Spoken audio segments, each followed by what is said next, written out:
This week on Common Sense with Craig Bolanos is here to talk about the cost of college and how to prepare. Good to have you with us, Craig. Well, this has become the avalanche issue in American financial planning, with the cost of attendance exceeding now some $54,000 for private colleges and $27,000 for public colleges. This is a problem for students and parents all across America. Craig, what else do parents need to know? Well, let's start with what's the best way to save for college. Number one, if we have time on our side, everybody needs to take a look and embrace a 529 savings plan. Why do I say it's the granddaddy of all college savings vehicles? Simple. It starts with the taxes. We're talking unsurpassed tax benefits. That's tax-deductible contributions or credits on your state income tax return, if your state allows for such. But for everybody else, it's tax-deferred growth and tax-free distributions for qualified expenses.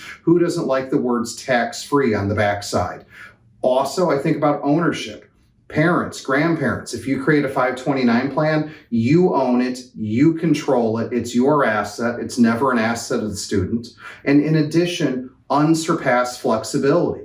Those monies in a 529 savings plan can be used for any college, any graduate, any undergraduate work, public, private, anywhere in the United States or U.S. territories. That screams flexibility. And best of all, that 529 plan, unlike other savings vehicles, doesn't have any age or income restrictions, so everyone can set one up, whether they're putting in $25 or $250,000. The 529 checks the boxes for most families in America. What if parents and students just can't save enough? Is there a preferred way to borrow money for college? Well, I think borrowing is a reality when it comes to the American education system for most, if not almost all families. And when it comes to borrowing, the gateway through which we do that is, of course, the completion of the FAFSA or the CSS, the FAFSA being the most widely used and common. That's the free application for federal student aid. And ultimately, if you're going to be completing that FAFSA or that CSS profile,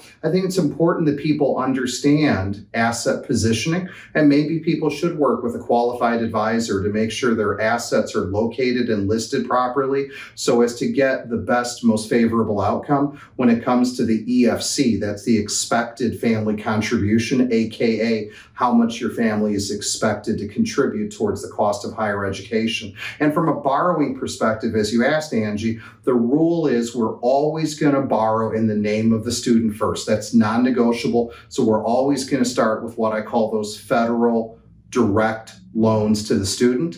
And then any additional borrowing, then we can take a look at either using a Parent Plus loan or going into the private market, depending on the family's condition. I'm Craig Bolanos, the CEO and founder of Wealth Management Group. If you want to learn more about how to save, how to fund and structure college for those in your family, please check us out on the web, investwithwmg.com. That's investwithwmg.com. Go to businessfirstam.com for where to see our show on TV.